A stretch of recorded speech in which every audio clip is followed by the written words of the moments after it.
lagi ke sono, balik lagi gitu. Waduh, saya bilang ini, nah langsung saya tembak. Kalau lu bolak-balik begitu udah punya asuransi belum? Dia agak bingung juga kan. Terus dia bilang, belum Pak, katanya. Lu gila, lu zaman kayak begini nggak punya. Nanti lu beli satu, gue bikinin ya. Oh iya Pak, ya, terpaksa dong.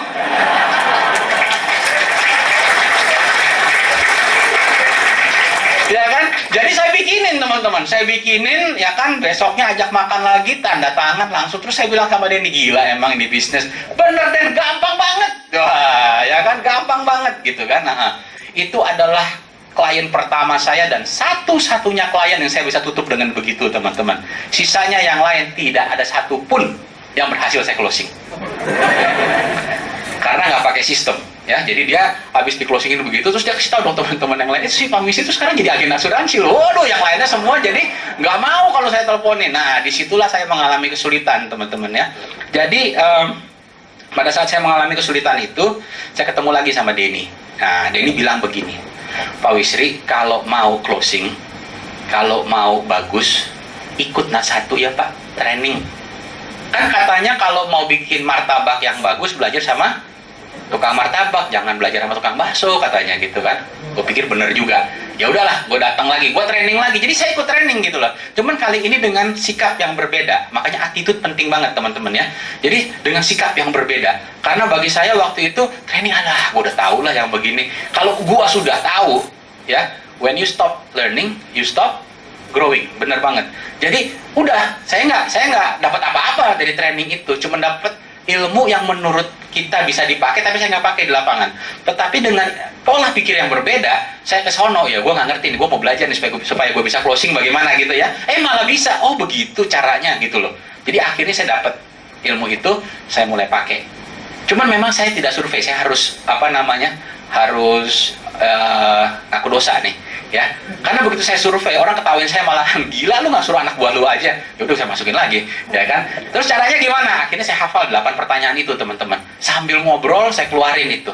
Karena sebetulnya makna dari survei itu adalah untuk membuka pikiran orang kan. Jadi akhirnya saya hafalin, saya pakein, itu akhirnya jalan semua. Akhirnya saya naik kelas ya, naik kelas jadi UM ya. Kemudian naik kelas jadi UM masih ditepukin lagi, itu mah semua orang juga bisa gitu loh. Harusnya gampang banget, bener nggak teman-teman?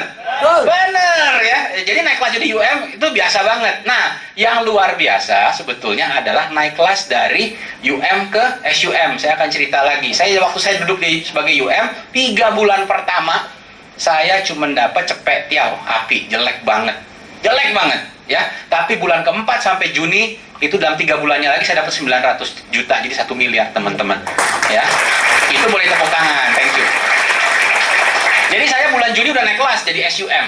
Lebih hebat lagi waktu SUM naik jadi AM ya. Di bulan April saya sudah 2,7 miliar teman-teman, sudah naik kelas jadi AM gitu ya. Nah, itu semua berkat apa? Sistem. Kita harus yakin ini bisnis terbaik, semua berdasarkan sistem. Jadi saya lakukan berdasarkan sistem ya. Nah, teman-teman sekalian, setelah itu jadi semuanya bagus gitu ya. Nah, saya mulai lagi, saya jadi sering dipanggil untuk sharing. Nah, pada saat saya sharing, ternyata yang saya dapatkan adalah banyak sekali teman-teman yang tidak yakin ini bisnis bagus. Banyak sekali pada saat saya sharing, itu mereka cuma ngedengerin, ya itu kan lu, itu kan zaman dulu, zaman sekarang beda gitu. Jadi setiap dari pertanyaan-pertanyaan yang saya dapatkan itu kebanyakan adalah orang-orang merasa ini bisnis tidak bagus. Bukan tidak bagus, ya oke lah sebagai bisnis yang apa istilahnya tuh tanpa modal ya. Gua coba-coba, gua sukses syukur, nggak sukses juga kan gua nggak keluarin duit. Begitu banyak ya yang pola pikirnya seperti begitu. Nah, untuk itu teman-teman, pada pagi hari ini saya membawakan satu makalah ya, sharing khusus untuk teman-teman semua. Ini adalah melihat bisnis ini dari kacamata bisnis dan ekonomi ya. Sebetulnya bisnis ini bagus nggak sih ya? Ada yang bilang bagus, tahu nggak sih seberapa bagus? Ya bagus lah, pokoknya gue percaya aja gitu loh. Saya akan buka teman-teman sekalian ya. Jadi saya akan buka, saya banyak baca dari satu buku ya, itu judulnya adalah Pembelajaran TP Rahmat. TP Rahmat itu adalah bekas mentor, bekas bos saya ya, mentor saya. Itu salah satu orang terkaya yang punya Adaro, punya Triputra Group gitu kan, kaya banget dah ya. Dia menulis buku ya. Nah, di bukunya itu terbitan Gramedia. Itu saya belajar banyak dari dia juga. Dia menulis begini, untuk bermain layang-layang ya, untuk main layang-layang harus di tempat yang banyak anginnya. Siapa yang waktu kecil main layang-layang? Ya. Ada juga loh, ibu main layang-layang bu ya waktu kecil ya. Nah, saya juga main boneka-bonekaan bu. Tapi bagus loh ya, berarti kan sudah emansipasi. Nah ya, ibu-ibu main layang-layang dulu waktu masih anak kecil ya, cewek cowok sama aja, bagus ya. Nah, kalau pada saat kita main layang-layang teman-teman, yang paling sebel itu kalau kita tarik itu nggak naik-naik layangannya, betul nggak? Ya, bilangnya apa? Mati angin, betul ya? Aduh, mati angin nih, nggak naik-naik layangannya, betul ya? Jadi kalau misalnya Anda mau naikin layang-layang supaya cepat, mesti yang banyak anginnya. Jadi kalau untuk main layang-layang, mainlah di tempat yang banyak anginnya supaya enak. Ya, untuk tumbuh bisnis harus ikut angin. Ya, ini TP Rahmat. Nah, kita bisa lihat bisnis prudential itu bisnis yang bagaimana sih? Ya, kita lihat ya teman-teman ya. Ini bisnis retail teman-teman. Bisnis prudential itu yang kita punya adalah bisnis retail. Ada 250 juta penduduk sebagai customer. Ya, penetrasi pasar masih kecil. Nanti saya akan kupas satu-satu ya. Tanpa modal ya. Ada juga yang mengajarkan jadi minimize kesalahan ya, dan 3 misi. Ya, kita mulai yang pertama teman-teman ya. Demografi di Indonesia ya. Di dunia ini nggak banyak nih yang punya masyarakat seperti di Indonesia teman-temannya, di mana penduduknya 25-40 tahun, berarti masih muda-muda semua. Rata-rata baru 29 tahun penduduk di Indonesia ini. Jadi masih muda nih, ini bagus banget nih ya. Saatnya membangun ya, terbukti middle class naik ya. Terbukti middle class naik ini banyak sekali buktinya ya. Contoh teman-teman yang muslim, pada saat Anda kemarin ya berpuasa ya, sama katakanlah 5-10 tahun yang lalu Anda berpuasa, ada rasa bedanya nggak? Ya, bedanya pada saat buka puasa. 10-15 tahun yang lalu, pada saat Anda mau buka puasa, bukanya di mana? Rumah. Di rumah, betul. Alasannya? Ngirit. Iyalah, ya kan, nggak usah jaim-jaim, emang ngirit gitu kan. Ngirit gitu, ya kan? Yang kedua, memang saat itu duitnya pas-pasan, betul ya? Nah, sekarang coba jam beduk kira-kira jam berapa? 6:10 gitu ya. Saya jam 5:30 tuh saya udah lihat orang udah pada duduk tuh. Jam 6 Anda cari tempat duduk di food court udah full. Betul nggak? Itu kan tanda-tanda middle class naik. Karena orang udah punya duit. Belanja aja, nggak perlu ngirit-ngirit gitu loh. Itu middle class naik. Contoh lagi, siapa yang di sini pernah aja deh parkir mobil di lapangan Soekarno Hatta?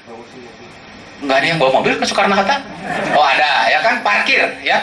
Kalau misalnya Anda ke Soekarno Hatta parkir mobil sekarang, gampang nggak? Aduh, minta ampun susahnya, susah banget ya. Kalau dulu saya kalau misalnya ada acara-acara ke mana namanya kunjungan kerja gitu ya, ke cabang-cabang, saya dulu tuh paling enak tuh bawa mobil ke Soekarno Hatta, taruh aja di situ, saya naik pesawat, selesain semua 1-2 hari, balik lagi bawa mobil saya pulang. Sekarang boro-boro teman-teman, nyari parkirnya susahnya minta ampun. Betul ya? Nah, itu tanda-tanda middle class naik. Cari tiket juga sama. Kalau dulu tuh orang yang naik pesawat itu bisa dihitung dengan jari lah kasarnya, orangnya itu aja middle class. Sekarang semua orang udah naik pesawat. Siapa lagi yang mau naik kereta? Bener loh. Betul ya teman-teman ya? Nah, itu middle class naik teman-teman. Artinya apa? Artinya Indonesia sekarang lagi membangun. Duitnya banyak. Bisnis prudential cocok nggak? Cocok banget. Cocok banget. Ya, oke. Kemudian penetrasi pasar yang masih kecil. Penetrasi pasar tuh maksudnya begini teman-teman. Siapa yang di sini cuci rambut pakai sabun? Ketawa. Oke, saya balik pertanyaannya. Siapa yang lahir tahun 1960-an? Angkat tangan, nggak usah malu. 1960-an. Cuman 1. 2, ya. Oke. Gila, di sini muda-muda banget ya berarti ya. Yang 1970-an deh. 70-an masih ada gitu ya. Rata-rata 1980-an ya berarti ya. Oke, yang lahir tahun 1960-an pasti tahu nih, ya kan? Mandinya dulu pakai sabun kan Pak, cuci rambut. Karena itu yang saya lakukan teman-teman. Serius, waktu saya kecil, yang namanya shampoo tuh mesti mahal banget. Ya. Kemarin waktu saya ngomong di salah satu agensi, ada yang lahir 1950-an katanya, ya kan? Sikat gigi aja waktu itu mesti pakai abu gosok apa batu bata, bener? Nggak bohong. Bener, Didi, geli amat pakai batu bata. Ya lu bisa ngomong sekarang, orang zaman dulu nggak ada pilihan lagi. Ya, jadi teman-teman sekalian, penetrasi pasar itu untuk yang namanya shampoo, yang namanya sabun itu sudah besar. Artinya semua orang sudah pakai. Nah, kalau Prudential itu penetrasi pasarnya masih kecil. Artinya tidak semua orang sudah punya. Berapa banyak? Sampai Desember tahun 2013 itu baru 2,2 penduduk Indonesia. Jadi ini sudah termasuk nasabah perusahaan loh yang punya polis Prudential. Pak Wisi dapat data dari mana? Gua nggak bohong, lihat nih.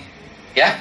Coba deh, buka deh berita pers Prudential Indonesia 15 April tahun ini. Itu loh angkanya baru segini loh. Tadi jumlah penduduknya berapa? Udah ada 1% belum? Belum. Tuh, kurang dari 1%. Padahal setiap orang bisa punya 2 atau 3 polis. Berarti bisnis ini masih bagus banget, besar banget pangsa pasarnya. Betul ya teman-teman ya? Nah, kemudian tanpa modal. Ya, tanpa modal hasil berlipat ya.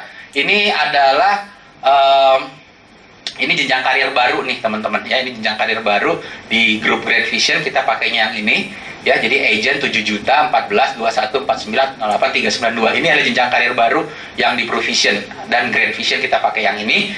Sehingga dengan tanpa modal 5 tahun aja kita bisa cepet jauh lebih. 6 tahun sudah hampir 400 juta. Ini kalau dilanjutkan sekitar 1 miliar nih ya. Nah, ini fakta nih teman-teman ya. Sekitar 12 tahun nih Provision berdiri ya. Sudah ada sekitar 300 orang yang berpenghasilan di atas 100 juta.